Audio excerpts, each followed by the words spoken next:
Hello everybody and welcome to Dan's Deep Dive. This is the first video I've done like this, and I've been doing reaction videos for a few months. My first ever reaction video was the song Hi Ren by Ren.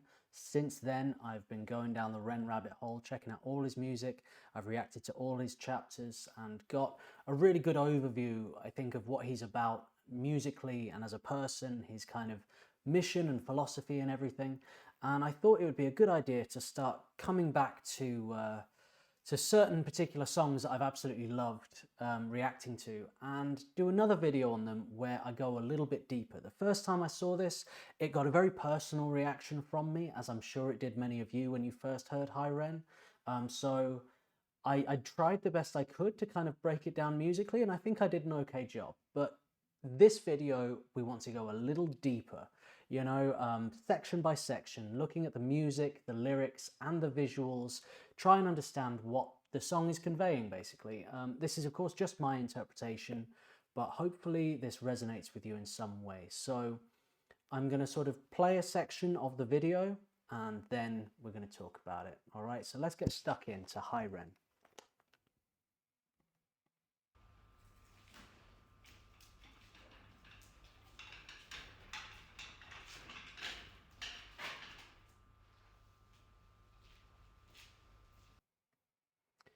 So, in the opening sections, Ren is wheeled into the room by a man in a pig mask. It's a very strong and striking visual. It's clearly loaded with symbolism, right? Now, interpretations vary on this, but here's what I think he might be doing with it. So, the pig could represent inner demons, a visual manifestation of Ren's own struggles with mental health, self-doubt, or his inner critic. It might also be a critique of institutions, pigs being associated with greed or corruption, possibly referencing the medical industry or the music business. Some fans have linked it to Orwell's Animal Farm, where pigs represent corrupt authority figures. But there's also a chance he's referencing Wetiko, which is a concept from Native American traditions.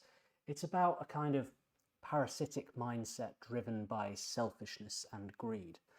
And as for who is behind the mask, I do believe that is Victus, who is a rapper and a close collaborator of Ren's, known for his kind of storytelling and theatrical work. Like, I think those guys are good friends, and I think he always portrays the pig in Ren's videos, because the pig has sort of been this recurring figure that's come up to sort of represent these potential concepts throughout Ren's work. So we're only a couple of seconds in. I'm not going to stop it every few seconds. We will be looking at bigger chunks, but I thought that this small section at the beginning was worth talking about a little bit. So let's hear some music.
Okay, so we have this section here. Now musically we're in drop D tuning.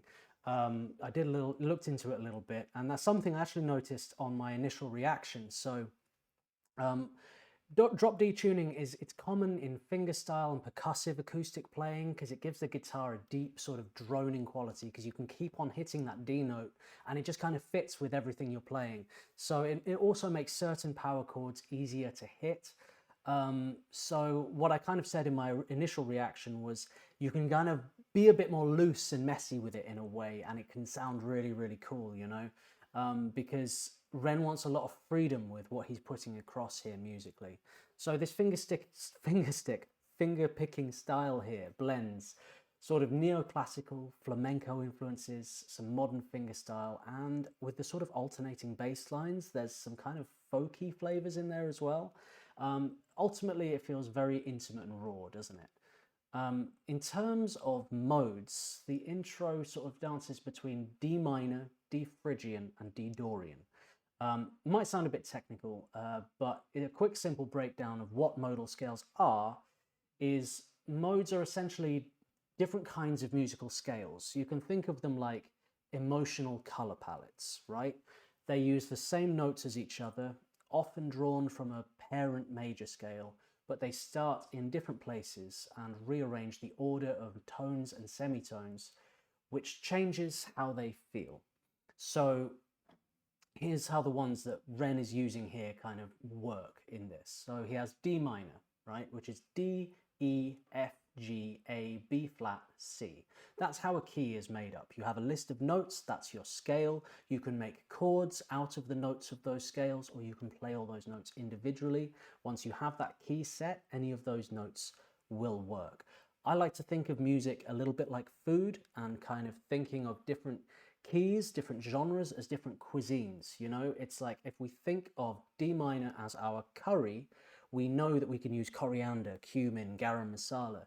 We know that we can't use oregano or oregano if you're in the US, or basil. You know, it's not going to work, right? It's not going to taste very good. So there's those notes that are outside that list that they're not going to work. Okay, so you've set the key there, and you can kind of add more and change it, but you have to do it subtly. You can't just throw a load of oregano into a curry. You know, if you wanted to make that work, you've got to make it work carefully. Okay, so the D minor is often called the sad key. It's the sort of the go-to for pretty much all musicians of expressing sorrow, melancholy, and vulnerability. You talk to any musician and go, if you're going to write a sad song, what key do you write it in? I all but guarantee you they will say D minor. It's the go-to. It's just a sad key, you know, it's just sorrowful, right? But then Ren also, during this guitar section we've just listened to, he also played some D Phrygian, which is a modal scale, right, of D. So that is D, E flat, F, G, A, B flat, B flat, so A, B flat, C. This one's more unstable and dark. The flattened second E flat gives it a tense kind of exotic quality. Flamenco uses this mode a lot, but you can also hear Phrygian used in a lot of Middle Eastern music as well. These kind of little chromatic sort of movements in there. And then there's also D Dorian, which is D, E, F, G, A, B, C. Still a minor scale, but with a brighter twist, thanks to the B natural, because it has a sort of melancholic hopefulness to it. It's sort of soulful, almost a bit jazzy. And I think Ren moves between these to reflect the shifting emotional tones of the internal dialogue, from foreboding and manic to moments of lucidity, right? So guitar-wise, the lower string's open D provides this kind of droning pedal note grounding everything, right? Meanwhile, on the G string, we get patterns that are going sort of from the 10th fret to the 6th fret to the 7th fret. Melodic movements mainly between the F, B flat, and C notes. It's hypnotic, repetitive, and fragile, reinforcing the feeling of looping thoughts or dissociation. This is especially true once Ren starts singing in the sort of soft falsetto. So soft falsetto is men's high voice. Women don't have a falsetto, they just have this kind of complete range, whereas men, ours is kind of broken up. So we can sing down here, but then we have to go to our heads and sing up there, right? And Ren does it a lot better than I do, but just to demonstrate what falsetto is. So falsetto is when you're singing up in your head voice, okay? But doing that, it's something, it reminds us of choral music, doesn't it? You know, and kind of maybe innocence and sort of like there's a man singing so high. I don't know, there's something very, I don't know. kind of innocent about that in a way, and I think it's sort of vulnerable. It's almost childlike. It contrasts sharply with the internal sort of storm to come, you know. Ren may have chosen this style for several reasons. Sorry, I've got a dog walking about now, rolling a ball at my feet. Not now, mate, sorry. Fingerstyle brings intimacy. It's raw, honest, and solitary. The sort of Spanish Phrygian colour adds emotional tension and a sense of internal drama, I think. And the drop D tuning gives it weight and space for the drone to just ring out. And finally, the minimalism, just voice and guitar. Mirrors the isolation of someone maybe in a psych ward or sort of in deep introspection. Okay, so that's pretty much my kind of takeaway from this opening of the song of what Ren is trying to set up here. So let's get into the verse. Now we're going to listen to a good chunk of this because I feel like in order to kind of take it in, you need the whole thing in one, and then I'll kind of go over it again, right? So let's hear this section. Hi there, Ren. It's been a little while. Did you miss me? You thought you buried me, didn't you? Risky. Cause I always come back. Deep down, you know that. Deep down, you know I'm always in periphery. Ren, on your pleased to see me. It's been weeks since we spoke, bro. I know you need me. You're the sheep, I'm the shepherd. Not your place to lead me. Not your place to be biting off the hand that feeds me. Hi, Ren. I've been taking some time to be distant. I've been taking some time to be still. I've been taking some time to be by myself since my therapist told me I'm ill. And I've been making some progress lately. And I've learned some new coping skills. So I haven't really needed you much, man. I think we need to just step back and chill. Ren, you sound more insane than I do. You think that those doctors are really there to guide you? Been through this a million times. Your civilian mind is so perfect to always being lied to. Okay, take another pill, boy. Drown yourself in the sound of white noise. Follow this 10-step program, rejoice. All your problems will be gone. Fucking dumb boy. Nah, mate. This time is different, man. Trust me. I feel like things might be falling in place. And my music's been kinda doing bits too. Like I actually might do something great. And when I'm gone, maybe I'll be remembered for doing something special with myself. That's why I don't think that we should talk, man. Cause when you're with me, it never seems to help. You think that you can amputate me? I am you, you are me, you are I am we are one. Split in two, that makes one. So you see, you gotta kill you if you wanna kill me. I'm not leftover dinner, I'm not scraps on the side. Oh, your music is thriving, delusional guy. Where's your top 10 hit? Where's your interview with Oprah? Where are your Grammys, Ren? Nowhere. Yeah, but my music's not commercial like that. I never chase numbers, statistics or stats. I never write hooks for the radio, they never even play me, so why would I concern myself with that? But my music is really connecting, and the people who find it respect it. And for me that's enough, cause this life's been tough, so it gives me a purpose I can rest in. Man, you sound so pretentious. Ren, your music is so self-centered. No one wants to hear another song about how much you hate yourself. Trust me. You should be so lucky, having me inside you to guide you, remind you to manage expectations, provide you perspective. That thing you neglected, I get it. You wanna be a big deal, next Jimi Hendrix, forget it. Man, it's not like that. Man, it's just like that. I'm inside you, you twat. No, it's not, man, you're wrong. When I write, I belong. Let me break the fourth wall by acknowledging this song. Ren sits down, has a stroke of genius. He wants to write a song that was not done previous. A battle with the subconscious, Eminem did it. Played on guitar, Plan B did it. Man, you're not original, you criminal rip-off artist. The pinnacle of your success is stealing other people's material. Ren, mate, we've heard it all before. She sells seashells on the seashore. Fuck you, I don't need you, I don't need to hear this. Cause I'm fine by myself, I'm a genius. And I will be great, and I will make waves. And I'll shake up the whole world beneath us. That's right, speak your truth, your fucking God complex leaks out of you. It's refreshing to actually hear you say it instead of downplay it. Music is all about the creative process, and if people can find something to relate to within that, then that's just a bonus. Fuck you, I'ma fucking kill you, Ren. Well, fucking kill me then, let's fucking have you, Ren. I'ma do it, watch me prove it. Who are you to doubt my music? Cause I call the shots I choose if you die. Yeah, I call the shots and so I choose who survives. I'll tie you up in knots when I lock you inside. Okay, so that was a lot, and this is where the dramatic tension really kicks in when he sort of when he goes full Gollum, you know? We get a full-blown internal battle between two personas. There's good Ren and we've got evil Ren. Now, evil Ren is sarcastic, aggressive, manipulative. He mocks therapy, discredits growth, and throws sort of mainstream success metrics in good Ren's face, right? Good Ren, on the other hand, is reflective, trying to assert that he's healing, that he's working through things. And lyrically, this is basically slam poetry set to music. There are internal rhymes like sort of risky, periphery, pleased to see me, and rhythmically it uses caesura pauses to let each line breathe and hit harder. Caesura in Greek and Latin verse is a break between words within a poetic metrical foot, so you can kind of split sentences up a little bit to kind of create dramatic impact. And I think one of the most powerful lines is, "You think you can amputate me, I am you, you are me." I think it's so powerful because it's the heart of the whole thing. This isn't a villain to defeat, it's a shadow self. It's a Carl Jung concept, you know, you can't destroy the darkness without destroying yourself. And the music switches on depending on which persona is speaking. So Evil Ren kind of gets choppy, muted chords, like percussive and tense, whereas Good Ren returns to sort of the earlier finger-picking style and like melodic lines, sort of delicate, introspective, almost a bit soothing, you know? And there's a fourth wall-breaking moment where Ren critiques his own songwriting, referencing Eminem's Guilty Conscience and Plan B. I think possibly the song on that he's referencing is Sick to Death. Evil Ren calls him a rip-off artist playing into imposter syndrome.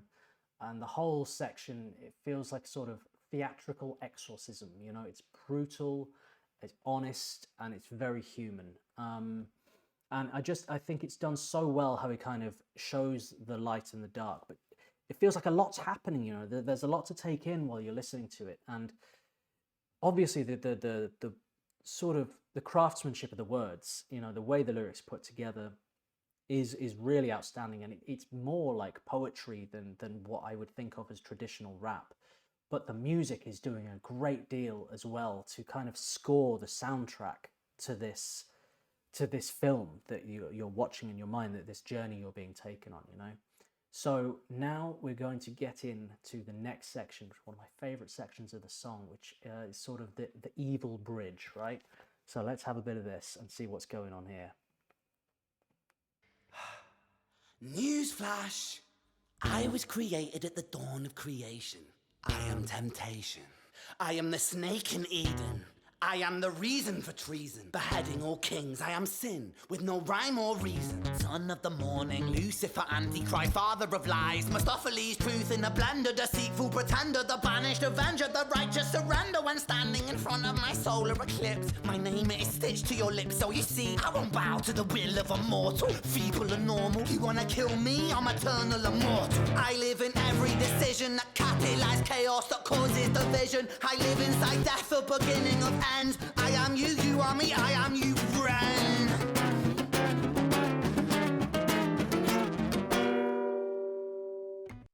So metal, that section. Imagine that on heavy guitars with drums with a double kick, you know, just ooh.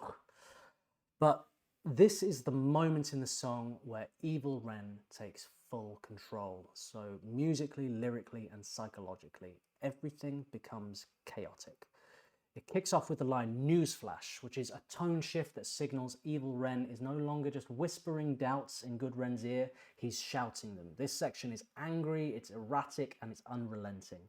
The guitar becomes totally dissonant, we get chromatic climbing riffs. Chromatic is when you go up one note at a time, so you're kind of ignoring the scale completely.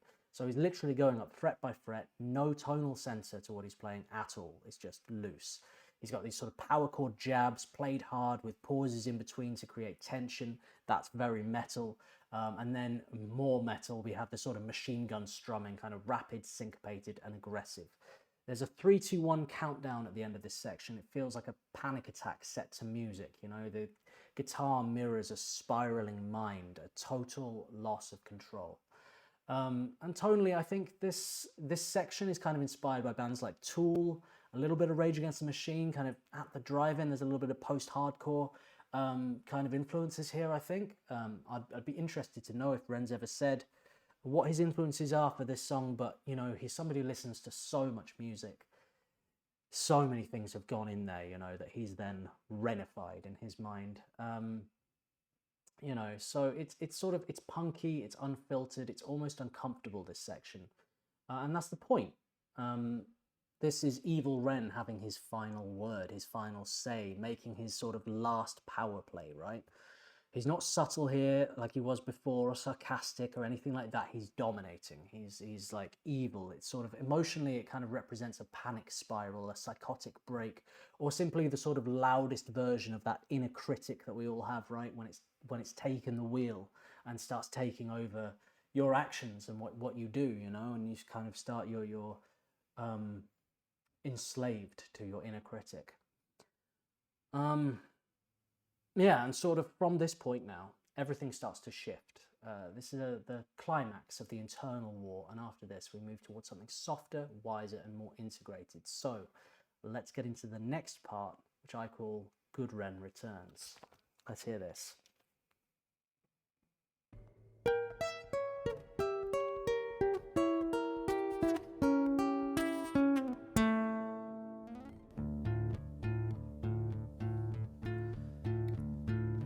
Hi Ren, I've been taking some time to be distant. I've been taking some time to be still. I've been taking some time to be by myself, and I've spent half my life ill. But just as sure as the tide starts turning, just as sure as the night has dawned, just as sure as the rainfall soon runs dry when you stand in an eye of a storm. I was made to be tested and twisted. I was made to be broken and beat. I was made by his hand, it's all part of his plan that I stand on my own 2 feet. And you know me, my will is eternal. And you know me, you've met me before. Face to face with a beast, I will rise from the east and I'll settle on the ocean floor. And I go by many names also. Some people know me as hope. Some people know me as the voice that you hear when you loosen the noose on the rope. And you know how I know that I'll prosper? 'Cause I stand here beside you today. I have stood in the flames that cremated my brain, and I didn't once flinch or shake. So cower at the man I've become when I sing from the top of my lungs that I won't retire, I'll stand in your fire, inspire that me to be strong. And when I am gone I will rise in the music that I left behind. Ferocious, persistent, immortal like you, we're a climate to different sides.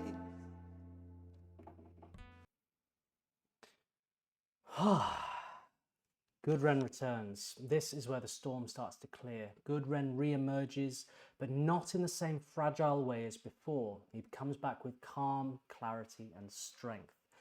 The guitar sort of moves away from chaos and returns to a more melodic, ascending line, and we're back in familiar territory musically. The same fingerstyle texture, but now it feels wiser, more grounded. It's more in time than it was before. It's less loose. It's more in control. And lyrically, Ren revisits earlier themes, but with new conviction, right? So I was made to be tested and twisted, made by his hand. My will is eternal. There's a spiritual element now, an acceptance that pain is part of the process. He's not just surviving it, he's transcending it. One of the most powerful moments in this entire song is some people know me as hope. The voice you hear when you loosen the noose on the rope. That line, I think, hits really hard because it reframes the entire song. Ren isn't just fighting for himself, he's become a symbol for anyone who struggled at all, for anyone who needed a voice in their darkest moment. And that's just incredible because that's exactly what Ren is. And if you look at the Renegades as a whole, it's a group of people who are all brought together by Ren and his music and kind of were in the dark. It's a lot of people who were lost in the dark. I think a lot of people who follow Ren and have been talk to a lot of people and who have had their lives dramatically improved by listening to Ren's music because he has a way with words and like this song in particular, he really connects. And that's why this song is so huge, why it's gone so massive, why it's touched so many people, is it's so clear and honest, intelligent, there's depth, it's poetic, it's powerful, you know, it really, really grabs people. And it's just, I think this is his best work, this song.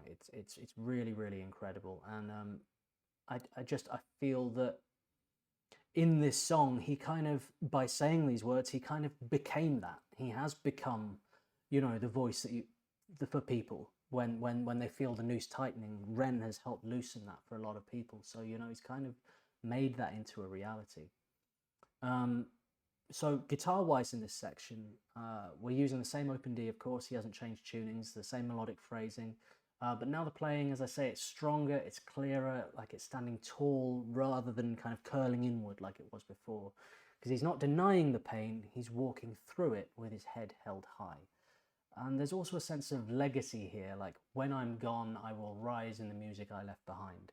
He's claiming his place, not through fame or accolades, but through emotional honesty. He's saying, this is how I'll be remembered. And then we get that final twist. We're a coin with two different sides. He's not trying to destroy Evil Ren, he's accepting him.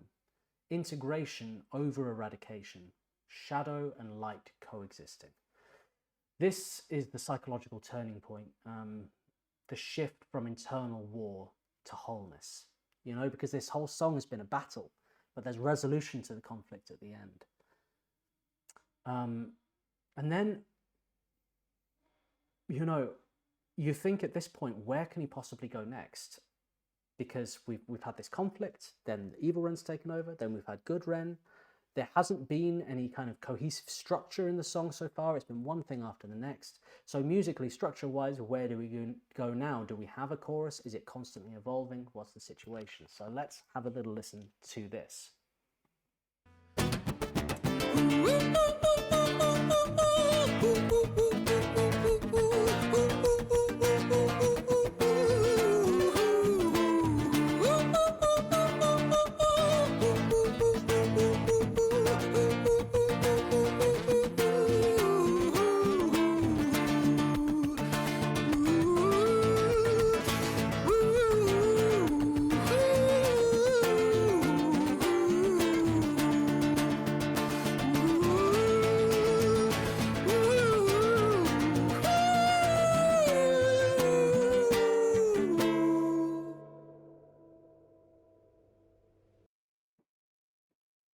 So we have the final falsetto and epilogue.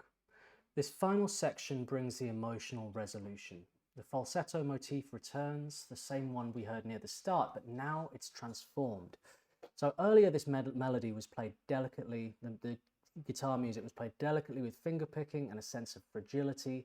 Now it's strummed with purpose, the dynamics are stronger, the rhythm more consistent, it feels resolute, like Ren has found his footing within the song. And the chords are essentially the same, but the meaning has shifted. Before they reflected uncertainty and emotional fragility, now they reflect clarity, integration, and acceptance. This is musical storytelling through repetition. Same melody, different perspective. So there's a lot of psychological symbolism as well. Like the repetition mirrors trauma recovery. You don't erase the past, you revisit it. But you return wiser, right? Stronger, changed. And this is what healing looks like. Not a perfect finish, but a new relationship with the old wounds. And I think that's what Ren's kind of been putting across in this song. And it's so interesting just how closely the music has reflected the lyrics. You know, like the two have been so perfectly in tandem throughout this song. And I think that's just one of the most artful things about this piece, is just how in tune they are, you know, because it would be very easy to be like, oh, I've got this section here, well, I'll just lay some chords down and rap a rhythm over that. But not once has that been done. Every section is custom made to complement the other, the words to the music to the words. Everything is absolutely perfectly thought through, you know. So we now have a final section. The song is ended, but Ren's not done. Let's see what happens next.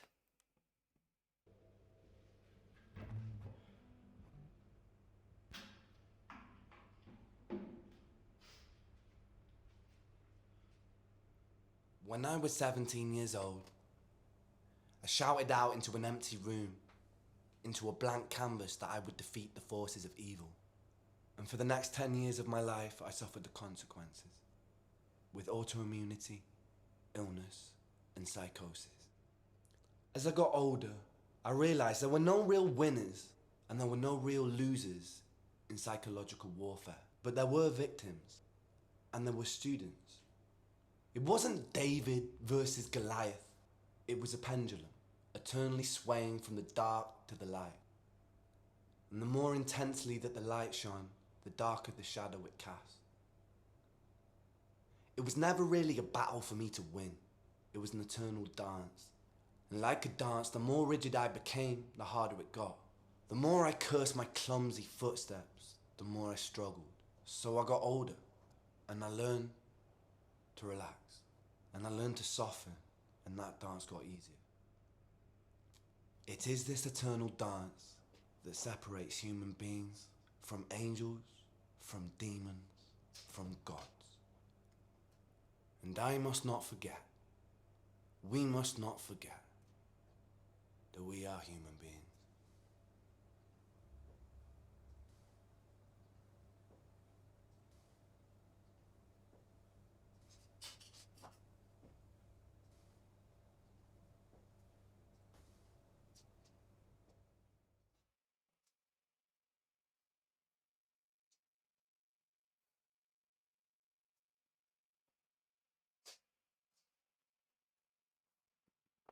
So he ends with this spoken word epilogue, and the final spoken monologue is like a philosophical coda to the entire journey. It opens with like a classic hero's vow. When I was 17 years old, I shouted out into an empty room. Ren recalls a time when he vowed to defeat evil. At the time, this likely felt empowering, like a young man declaring a heroic mission kind of thing. But as he reflects, it becomes clear that his mindset was actually naive. He wasn't fighting an external enemy, he was fighting himself. His illness, his trauma, his own mind. He says, "For the next 10 years of my life, I suffered the consequences." I think this line reframes his vow not as courageous, but perhaps misguided. He speaks of autoimmunity, psychosis, pain. This wasn't metaphorical, it was embodied. There were no real winners, but there were victims and students. That line's really profound. You don't win in mental illness, you can learn. You can become a student of your suffering rather than its victim. It wasn't David versus Goliath, it was a pendulum. And I think this beautifully shatters the binary of good versus evil. Healing isn't linear, and it swings between hope and despair, between insight and confusion, and between light and shadow. He says, the more intensely the light shone, the darker the shadow it cast. This is a direct nod, I think, to Carl Jung. The brighter someone shines, the deeper their shadow. Creativity, fame, and insight often grow alongside darkness and doubt. It was never really a battle, it was an eternal dance. This is a climax, not just musically, but spiritually, I think. Ren has stopped resisting and he's dancing now. The battle was rigid, shaming, exhausting, whereas the dance is flexible, graceful, and deeply human, you know? So he got older. So I got older, he says, and I learned to relax, right? This line sort of carries like, it's got a bit of a Buddhist kind of Zen-like wisdom to it. He's not talking about laziness, he's talking about surrender, flowing with life instead of controlling it. It is this internal dance that separates human beings from angels, from demons, from gods. We aren't all light, we aren't all dark, and we're not divine. We're human, complex, contradictory, constantly evolving. That's our curse and our gift. I must not forget. We must forget. Must not forget. We are human beings. And this, I think, is a final reminder not to transcend the pain, but to honor the humanity in it. So, looking at this whole song as a whole, it's not, a song doesn't really feel the right way to kind of describe it. It's not really a song, it's a kind of psychological reckoning, and like an odyssey through self-doubt, identity, trauma, healing, and ultimately like mental integration, you know? It's musically, it's very brave, just one guitar and one voice, but it feels absolutely huge. Structurally, it flows like a stage play or a concept album with acts, motifs, climaxes, and resolutions. And emotionally, it's one of the most raw, most honest explorations of mental health in modern music, in my opinion. Ren doesn't kill his demons, he learns to live with them. And I think maybe that's the most honest thing an artist or anyone at all can do, really. And that's my biggest takeaway from what this song is all about, although there are many, many messages to delve into within it. So I think this is just, it's an incredible piece in every sense. And that's why I picked this one to be my sort of first deep dive to get into, because there's just so much in it. I knew I'd have a lot of fun looking through it, doing my research, writing it down. I hope that what I've kind of gone through here and shared with you, my kind of thoughts on these things, I hope you've enjoyed it. If you disagree with me, that's absolutely fine. As I said at the beginning, these are just kind of my opinions, my thoughts on this song. And, you know, I've kind of taken some, while looking through all this, I've looked at some fan theories and things like that and kind of brought them in to the research that went into this. But yeah, I really hope you've enjoyed this as much as I have. And I would love to know what you think I should do next for a deep dive. Do you think Jenny and Screech would be a fun one to do? Because I definitely think it would. That one, Jenny and Screech had a massive impact on me emotionally, even more so than Hi Ren. And I had real difficulty doing a reaction to that. But I think a deep dive would, from a more sort of pragmatic mind, would be a lot easier for me for sure to revisit that song. I haven't actually listened to it since the reaction because I found it very, yeah, it was a lot, right? You know. So yeah, hit subscribe if you enjoyed this deep dive.